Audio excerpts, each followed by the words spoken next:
You're listening to Dare to Transform, where we find the vision, dedication, and motivation behind inspiring stories of transformation. This is episode number 6, Dare to Break the Rules. I'm your host, Angela Harris, founder of Work of Heart, here with my co-host, Miriam Debage, bringing you an I Transform production. Our guest today is Jordan Chenevier-Truchet, Chief Marketing Officer of Germinal. Previously a purchasing manager in a Fortune 1000 OEM organization, Jordan got into growth marketing after his experience as an entrepreneur. As the first employee at Germinal, he got involved in the development of ambitious growth strategies with some of the biggest European startups and corporations in both B2B and B2C. He is also a growth advisor at Hyperloop Transportation Technology and a speaker at various universities, including HEC, ESCP, and Glion Institute. All right. So welcome, Jordan. Thanks for having me. Thank you. So we would love if you could share a bit more about who you are, what you do today and how you get started with Germinal. All right. So I am the CMO of a company based in France called Germinal, as you just mentioned. So I got into the marketing world just before working with Germinal because I had an entrepreneur experience. Mm-hmm. So basically, I studied purchasing management, working with big companies. So nothing to do with marketing and with entrepreneurship. But I wasn't really happy at my job. I was working for a really large corporation called Valeo, selling car parts around the world. And so I wasn't really happy with, big corporation and all. And so I had an idea regarding the culture and all the culture industry, basically, because I really like dancing and the music, etc. And so I really wanted to get into entrepreneurship because that's a world that really fascinated me. And so I started my own company. I worked, I had 2 people working with me. It lasted 2 years and then we shut down the company. And I met Grégoire, the CEO of Germinal, during this experience. And after my experience with my company, I reached out to him saying, hey, I really liked working in the kind of the growth hacking world because in my company I was doing growth hacking. And so I really like that. So if you have any opportunities for me, please call me. And he said, all right, we have one at Germinal. And the company was just starting. And so I, after 2 weeks of testing the experience with Germinal, they told me, all right, I think we got a good fit. So do you want to be our first employee? And I said yes. And here I am. After 2 years, we are now 35 people in the company. And so we basically, just to introduce Germinal, we help companies accelerate their online growth using growth hacking and growth methods. And we also help companies develop their team skills with trainings and tools, etc. Okay, so you brought up the term.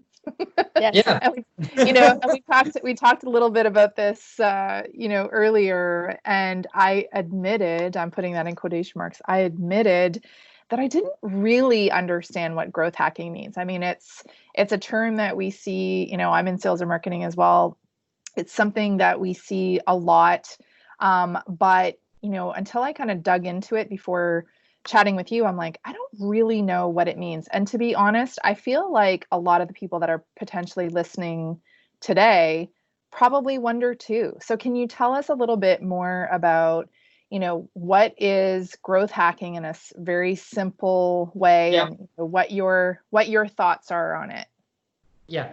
So basically, growth hacking was created, I think, maybe now 15 years ago. It's a concept created by Sean Ellis, that was one of the marketer at Dropbox.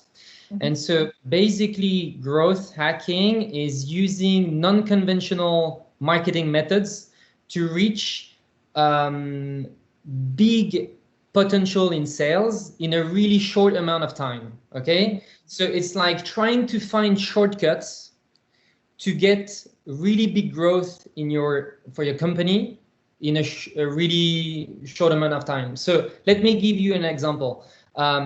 So, you know, for example, Airbnb, I'm using really big famous brands because this is really, this is documented online. So if you want to read it online, you can do it. So for example, you know, Airbnb, they knew that in order to bring people to the website, they could use Craigslist as a way to bring traffic to the website, okay? Because people wanting to rent for short rentals, for example, for an event, you know, there is a big congress in a city, for example, in New York, and every hotel is booked or it's very, very expensive, and you're just trying to find a couch online. So you go to Craigslist, basically. And so they knew that. And so what they did is they actually connected their website through like an API. So it's a bit technical, but basically every time someone was putting their house on Airbnb, what they were doing is automatically they were putting something on Craigslist. And, you know, it was like the description was cut in half. And so at the end of the description, you had like, if you want to see the full list, you can click there, and then you were brought up to the Airbnb website. And so once you got into the Airbnb website, because the design is so good and blah, blah, blah, you're like, oh, okay, this looks cool. And then you were discovering Airbnb and, you know, and so basically they used the traffic from Craigslist to bring traffic to the website. And so this is the kind of things that, you know, it's like a shortcut. So it's, this is a good example of growth hacking. And so basically today, so these type of things, you know, I'm just giving you one hack, but the truth is today it's really, really hard to find hacks because everything has been documented and every company knows that people will try to use their traffic to bring traffic to another website and blah, blah, blah, you know. And so right now, growth hacking has changed to a really specific method. And I like to call it a scientific approach to marketing. Okay. So right now, marketing is like growth hacking, sorry, is a mix of sales, marketing, and product. And it's just a way to make your business grow using data from marketing, using data from sales, using data from the product, and trying to to improve all the levers of your businesses. You know, like, how do I get more people into my website? How do I get more qualified traffic? How do I get people to, how do I improve the retention of my app or of my website? How do I make people buy again, etc., etc.? And it's all this, but with the really, the main thing is the scientific approach. So we are always looking at the data and trying to find, you know, links between datas and all this. And yeah, that's it. So is growth hacking for any company, or is there just specific type of companies who can afford investing, not afford from a money perspective, but more affording from resources and knowledge and the offering? Let's say if I'm a manufacturing company, is it for me and I'm selling to Walmart and Costco and Auchan and all that, or is it just more for SaaS startups, more tech companies, like iTransform, for example? Okay. Or there is no, it's applicable to everyone, and a work of heart can tomorrow start investing into growth hacking. Okay, so actually there is a bit of a debate on that topic. So I'm just going to give you my opinion. I don't think you can do growth hacking for every businesses.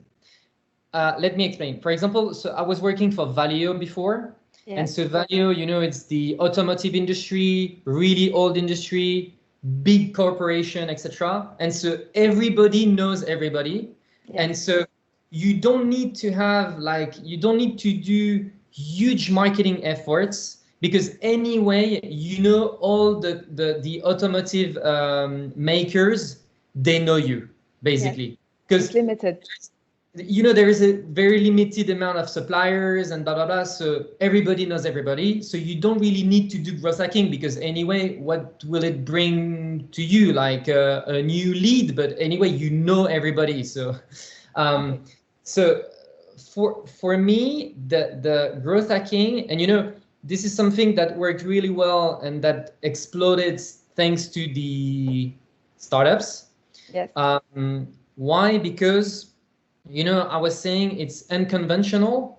And so the best way to be unconventional is like to be two people sitting in a room trying to find ways to do some business, and you don't know what to do. And so you break the rules and you try stuff and blah, blah, blah. You have fun.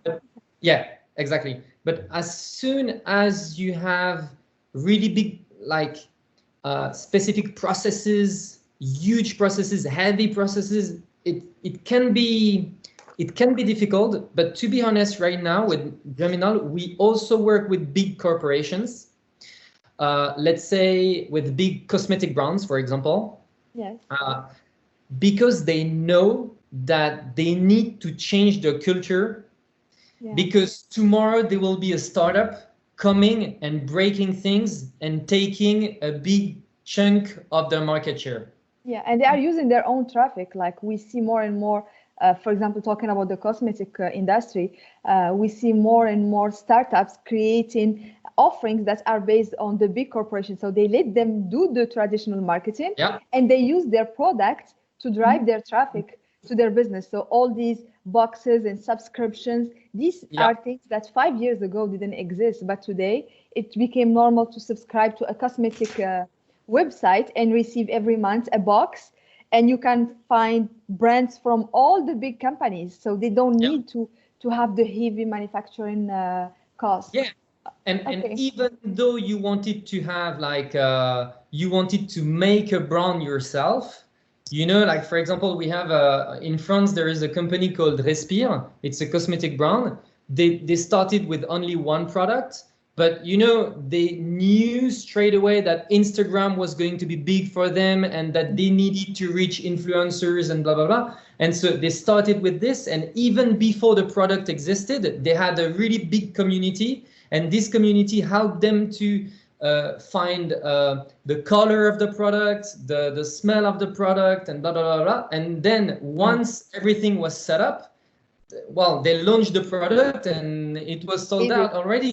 You know, like so, you know, it's trying to find these shortcuts to build a community and to be efficient. Basically, this, you know, when I teach growth hacking in universities, I always try to push the word efficiency, because everything is about efficiency. You know, like we are trying to automate a lot of our work. We are trying to launch, create an audience before launching the product. We are testing the market before launching the product. We are, you know, blah, blah, blah. And to get back to the Dropbox example, you know, Dropbox, basically the founder of Dropbox, what he did is he created a landing page with a video of Dropbox, like a screen sharing video of him using Dropbox. But actually the video was fake, you know, like the product didn't exist. Like the product didn't exist, but he made a fake video of him using Dropbox, and then he said pre-register for the launch, and he put that on you know, geek forums and all that that type of stuff, and in like overnight he got 100,000 people subscribed to the product, like and you know, the best way to test your idea, and this is another topic regarding growth hacking, is the test and learn approach. It's always test, learn, test, learn. Also, you know, the fake it until you make it. These type of sayings, we use them all the time. Like we have an idea, we do a landing page, and you know, today you have so many tools online that make it so easy to launch a business, for example. Like so I know we are going to speak about the pivot that we do with Germinal, for example, but you know, the going to a SaaS business, for example, wasn't that hard. Like, we launched our SaaS in 2 weeks, basically, and we made a landing page. We put like a payment system, and then we put on LinkedIn like, hey, we're going to launch a new SaaS. It's going to be amazing, and we put some ads, and we put, for example, the chat on a chat on the website, and people were coming in the website, and they didn't understand some stuff we were saying, and so they were asking questions in the chat. And so we were like, I was behind the chat, and I was like, all right, so this is not clear, this is not clear, this is not clear, blah, blah, blah. And then we launched a new version, and we launched new ads, and then we checked numbers, we checked the conversion rate, and blah, blah, blah. And we see that now people understand well, because the conversion rate is really higher, you know? And so test, learn, test, learn, test, learn. And like adapting, like clearly adapting at a much faster rate than you would in like traditional marketing or sales approaches. Efficiency, you know? And you know, something I really like about the mindset is that usually, and it's especially true, for example, with cosmetics brand, is that they maybe they're right, but you know, the traditional marketing is like, I will pay a marketing study $100,000. Right. This marketing study is gonna tell us people want this, and then you invest $1 million to realize that it was wrong. You know. or maybe it will change with the pace that everything is changing today. A study that takes 3 months to be conducted, and then you wait 6 months before launching. In 6 months, people have already tried all kinds of things, and they may have changed their minds. So you need more flexible tools that it's like quick to go and fast. And because the client today is demanding, is very demanding because he's more educated. And there's so many options. Exactly. Competition making it hard. And you know, so something I really like about the mindset is that it goes back to the no ego mindset, let's say. That, you know, usually big brands, they think that people are waiting for their next product. Like, I know people are waiting for my product and blah, blah, blah. Truth is, nobody's waiting for you. True. And so, you know, it's getting back to this no ego mindset. And, you know, some companies, sometimes they tell like, we need to educate the market. And I always say to the clients we work with, no, the market is going to educate you. So, you know, it's like, you will launch something, and then we will analyze what the market is showing in terms of numbers, in terms of, I don't know, followers, comments, in terms of clicks, conversions, blah, blah, blah. And by analyzing this data, we will know what they want. And so the market is actually educating us, and then we adapt and blah, blah, blah to bring more value to the customers. Well, and I need, sorry, go ahead. I was going to say, I just wanted to say that it's all about the mindset. And this is like what the parts we do with iTransform, like when we work with companies. So growth hacking is really part of the digital transformation of the market today. And it applies. What we do is more on a strategic level. And yes, the mindset is key. And we see it, like we deal with CEOs, and you could easily tell who is ready to make the change and like adapt, and who is willing to invest in his company. And you have those, I have a very respected friend, I don't want to use his name, but he calls them the king mindset. I am a king, everything is perfect in my world. So I don't need help. I don't need to change anything. And this is when the decline starts. So mindset and the culture is key. And if you don't have the right mindset, and I love the no ego mindset, at MLT and iTransform, we use the word check your ego at the door. when you are coming to work, take your ego at the door and be willing to learn and be willing to be challenged by your colleagues, but also by clients.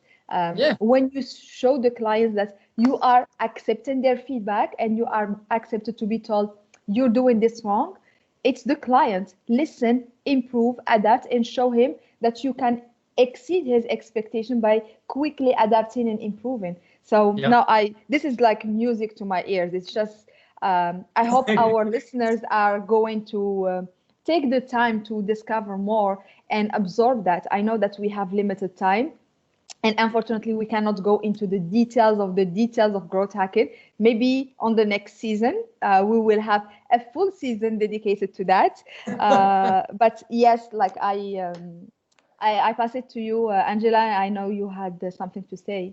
I also have like 10 questions, and like, this is kind of how my brain works too. I'm like, this, it sounds like the business dream, right? It's like, get more sales faster, don't waste time, don't waste energy, don't waste money, like, and grow. So, so I also have a lot of questions, but I would say, to someone listening right now, what would you tell an entrepreneur or a business person listening right now? Like, what's the best growth hack that they can tap into quickly or easily, or what advice would you give them?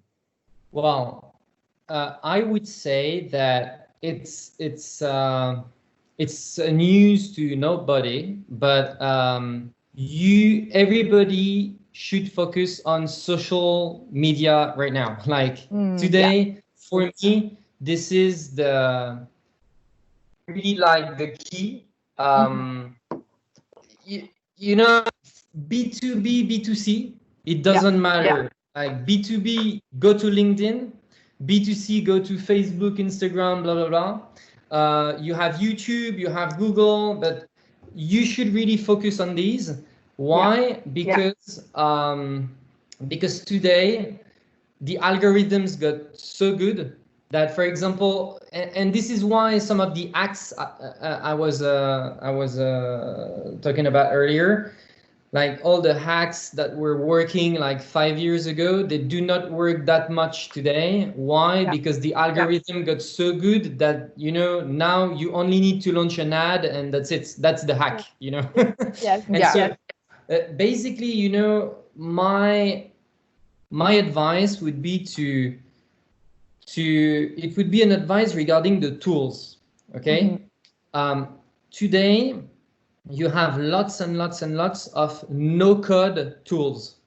Okay, I don't know if you know this new wave of tools, but again, 5 years ago, people were saying like, we need to have a web developer to do like an e-commerce website, and we need to have a developer to make an app, and we need blah blah blah. But truth is that if you want to launch an e-commerce, you can launch a Shopify store in 3 hours. If you want to launch an app, you have like, for example, tools like Bubbles, where you can launch an app in 24 hours. And you should really consider all these tools to launch things really quickly. And also one other things I would say is, and it's also regarding the social media, but the power of communities is so amazing. And one hack that people were using, like, again, 5 years ago, and this is still working today, is, for example, Facebook groups. Facebook groups, I think, are the most underrated tools that we have at our disposal to launch a business. It's free. It's the engagement is so good, and basically, I always take this example, but tomorrow you want to launch an app and your audience is or vegetarian people.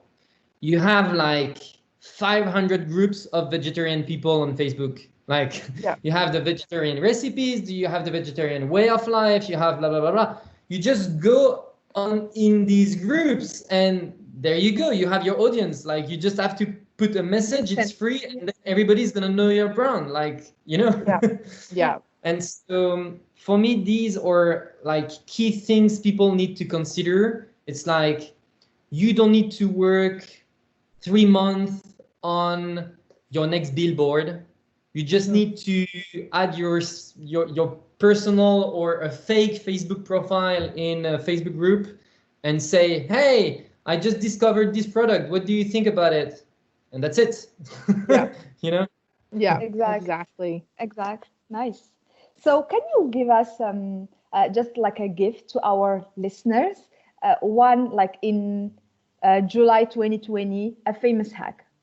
I know I don't want to go into the competitive advantage of Germinal or the growth hackers, but let's say that you share with us one of your 60 hacks that are still hacks, because like you explained, some hacks are no more really hacks because they have been automated and everyone knows about them, and it's harder to take more advantage of them because everyone knows. Let's say you share with us just one little 60 hack. Yes. Okay. Just a gift for our listeners. Okay, so we were working with this company selling, it's like Postmates for companies. So food delivery for companies, okay? And so basically what they were trying to do is they were trying to reach, so they were trying to get companies to subscribe to one of their offer. And basically the subscription is like, you pay, I don't know, I just give a fake prices, but you pay $100 per month, and so it's free delivery for all your employees, okay? And every employee has a 10% off every order, so they bring some volume thanks to this, because all the employees will be like, oh, okay, that's cool, I have to pay less money and blah blah. And so basically, one hack that we made at Germinal, and I think was really interesting, is that they were targeting the startups, and so now every startup is using Slack as a tool, to communicate. And so basically, what we said is like, all right, they had the idea of making a tool for Slack, like, at noon every day, everybody receives a notification if the app is connected to Slack saying, hey, our 2 days special menu is blah, blah, blah. And so people could, order directly from Slack. And so they had this idea, but, it was like far. But just during a conversation, they brought up this idea and I was like, oh, okay, that's interesting. And so basically what we did is that we made a landing page and like a sign up form, etc., for companies to install this tool, but the tool doesn't exist, and so the tool doesn't exist. And so people, so we were saying, sign up for the launch, and basically we knew that every company signing up was tech savvy people working in startups, they have Slack and blah, blah, blah. And so we knew the offer was really going to talk to them. And so basically what we did is that then we nurtured the people, like, all right, so what do you want to have in the app? And so basically all the different features that we made people vote for, they were all features of their service, already existing service, the food delivery service. And so people were like, oh, I'd like to have the food delivered for less money, and I would like to have blah, blah, blah, blah, blah, blah. And so basically then we sent an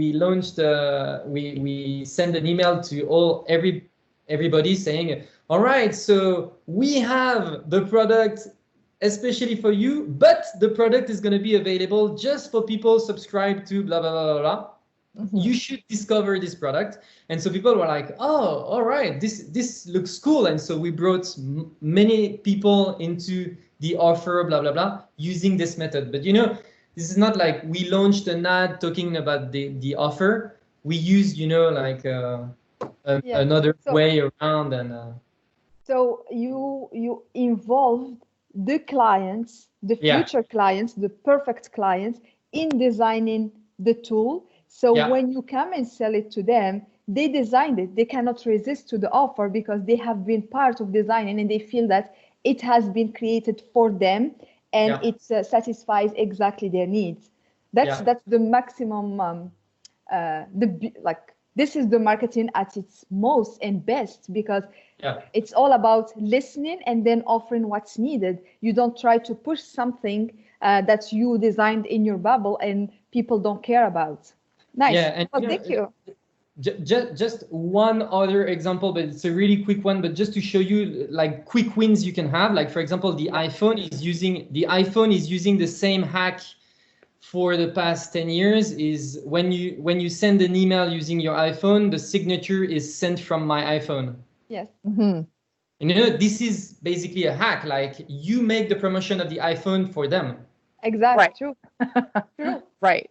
That's genuine. So sometimes, you just need to find quick wins like that, but it can make a difference. Yeah. Absolutely. Brand awareness, visibility, and creating that it becomes just normal. Cool. Well, thank you for sharing these hacks. And I hope our listeners will actively listen to those shared tips and tricks, and will be able to use them to continuously grow their businesses. Mm-hmm. And talking about growing business, what about your business? So I think it's the best example that you can give about the success of growth hacking is Germinal itself. So I mentioned this before we start recording the episode, but I personally discovered the details of growth hacking through Germinal, following them on LinkedIn. So I feel like I'm part of this community. The daily posts, and like I have to check their daily posts on LinkedIn, because it's just, you feel that you know these people. I've never met them, I've never talked to them in person, but you feel that they are sharing. And sometimes you question, hi guys, like, are you sure you want to share all these details? Or their CEO who decides one day to say, no, I disagree with all the other CEOs doing X, Y, and Z, and here's my opinion. I am personally someone who likes having an opinion and accept to be different and accept the difference of the opinions. But I saw a lot of people attacking him also in comments and saying no, and like, you are not supposed to talk this way. But this is the unconventional way of communication. Yeah. And after listening to your explanation of growth hacking, I am feeling that it's an unconventional, it's your way, in your own hack in growing Germinal. It's this communication style, this out of the box personalities, let's say, because the communication style is defined mainly by the people who are communicating. And I feel that you guys have found your style that reflects who you are truly and speaks to your values. So talk to us about Germinal. What's the case study of the growth hack of Germinal? Okay, so the thing is, first, we are a B2B business. This is something really important because, because you're doing B2B, people are expecting things from you. Like the way you talk about your business, the way you talk to your audience, and blah, blah, blah. Basically, for me, well, the growth hack of Germinal is basically the branding, but branding in a wide, open sense. Let's say, like the way we speak, the way we make people speak about themselves and about the company, the way we speak on our website, our communication. We use a special emoji. Yes.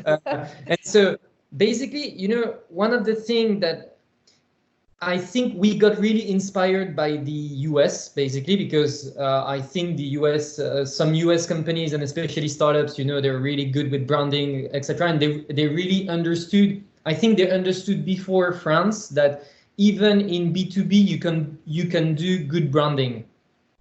And so one of the things is that people, they don't want to talk to a robot. They don't want to talk to a company. They want to talk to someone. Yes. And so what we do is we try as much as possible to bring the people from Germinal to the stage, basically. we try to make them speak about the company, speak about themselves, speak about what they learned, the experiences that we have with clients, etc. And we speak like we speak like I don't know. I don't know how to say it. Like genuine and authentic. Yeah. And yeah. You know, like for example, I use words with like when I'm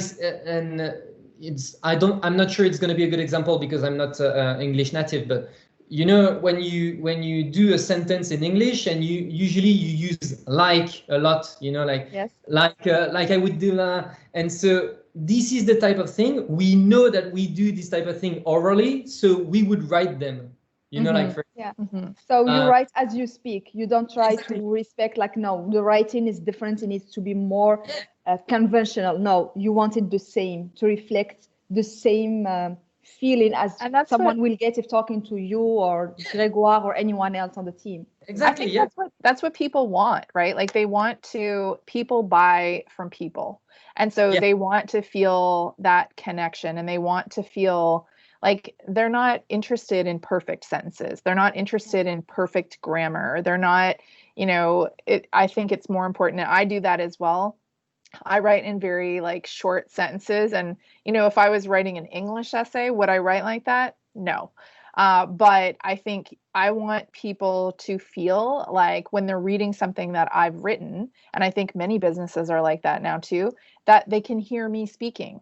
That it's not, you know, it's great the old school way of doing it where it's like, okay, all this content thrown at people and the perfect branding and the perfect all the things, like that's not the way that I think our world is working anymore.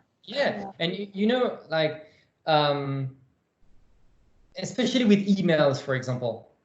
You know, today people, they don't realize, and because there is the digital world and blah blah blah, but so people expect their business to work on automated, you know, and so they will not need to take their phone and send an email, blah blah blah. But no, people, they still need to talk to someone at some point, and they still need to have that you know, personal connection, human connection, and so especially with emails, you know, when people send cold emails, like, you know, it's always like, as a CEO, I know that you have this type of problem, and at my company we do that. But nobody speaks like that, you know? Right, exactly. Like, nobody speaks like that. So why? And you know, I always try to tell the clients at Germinal, when they write emails like that, I always tell them, when you receive an email like that, do you read it?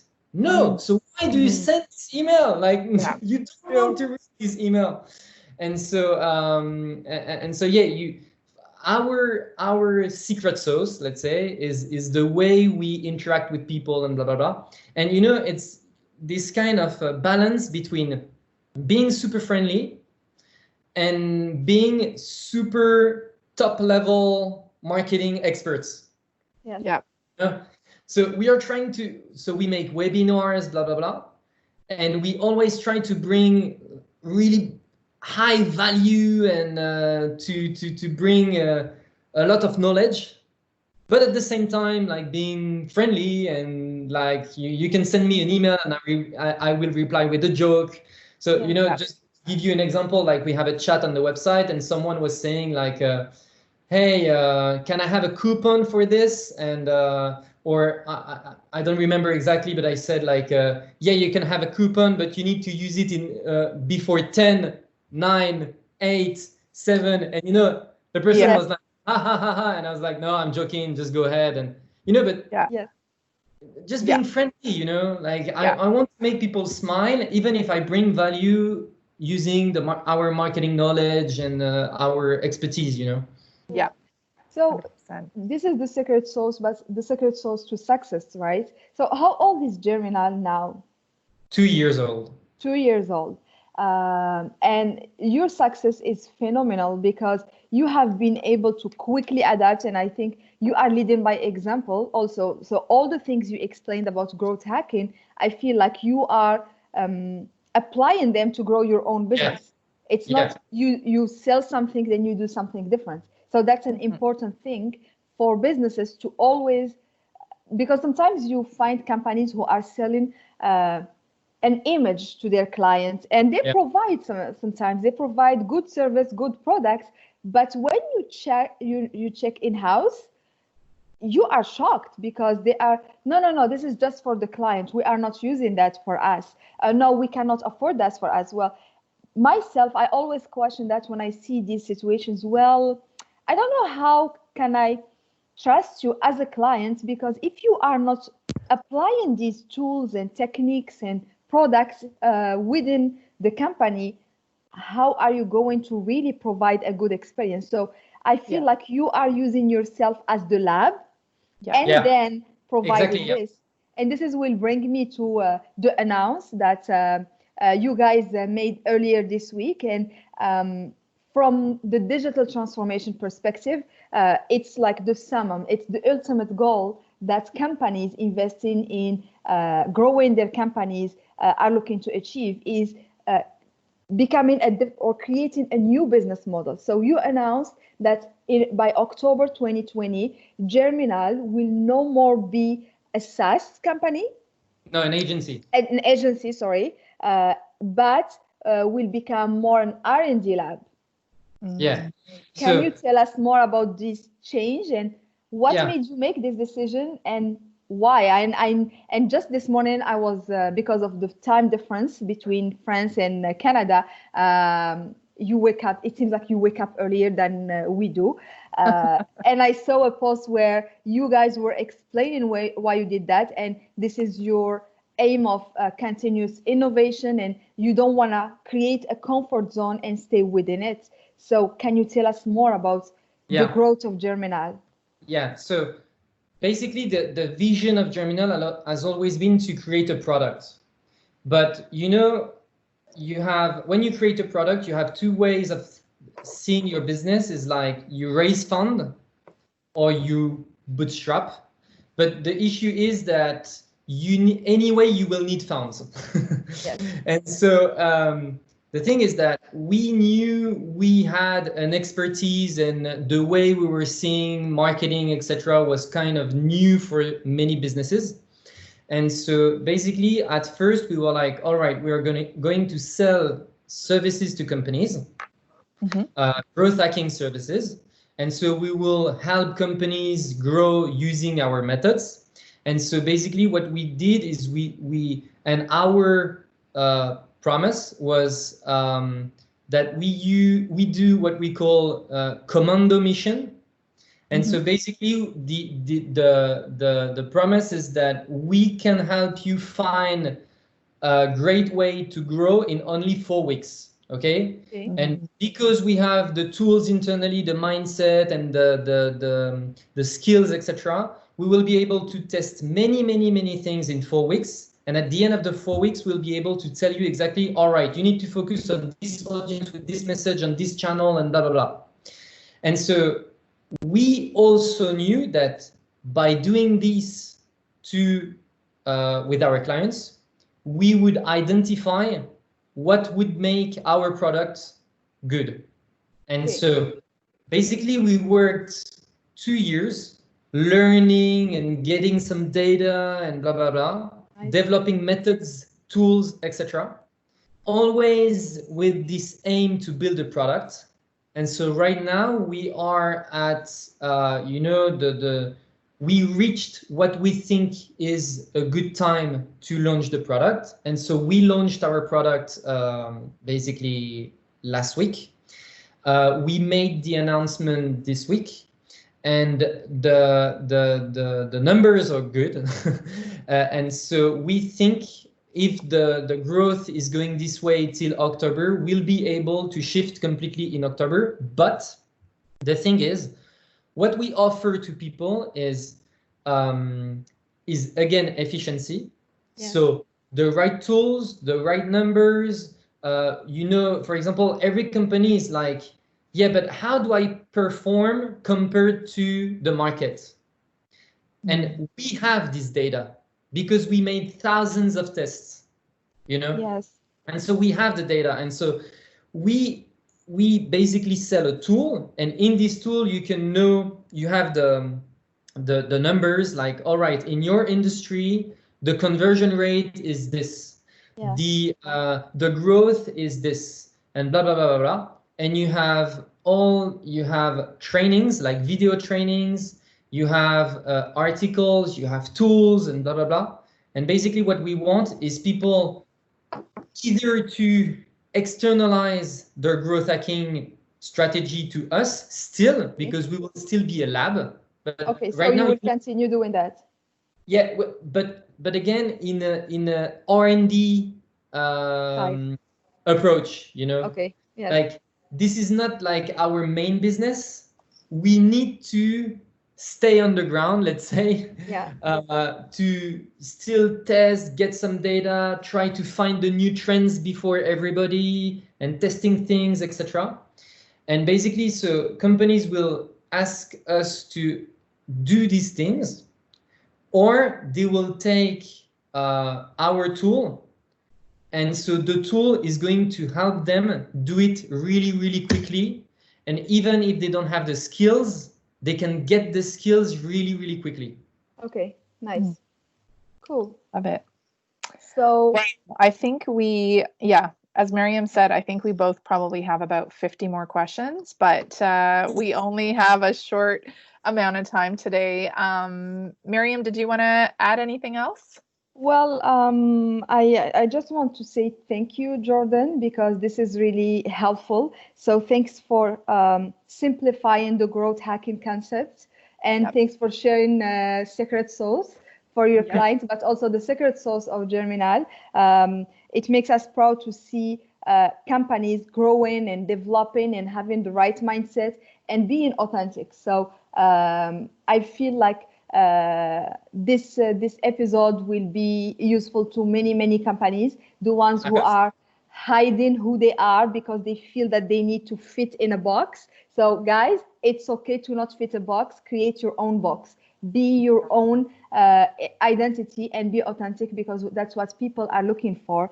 And I hope we will have many other conversations with you, Jordan, because I believe that this is a tremendous value for our listeners, and we will work on this soon with your blessing, of course. Oh yeah, sure.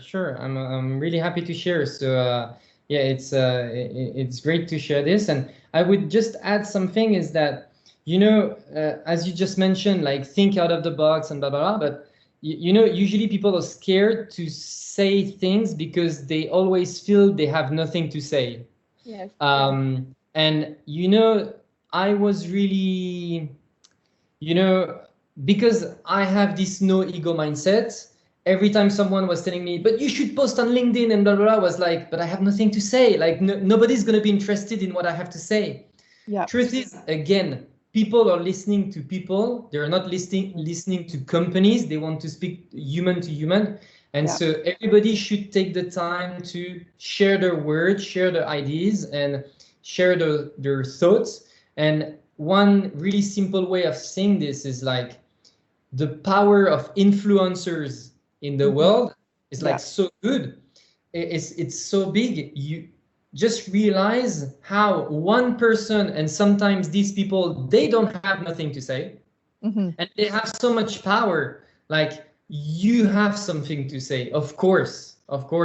And right now, I think people should really realize that personal branding and the way you show something about your company, your expertise, is really, really important for your business. So I encourage everybody to speak on. If you do B2B, it's on LinkedIn. If you do B2C, it's on Instagram. But say something. Yeah, perfect, great, thank you. Thank you so much, Jordan, for joining us today and sharing your story. I'm Angela Harris. And I am Miriam Divage. And this has been episode number 6 of Dare to Transform, an I Transform podcast in collaboration with Work of Heart. Have an amazing day. We hope you dare to transform.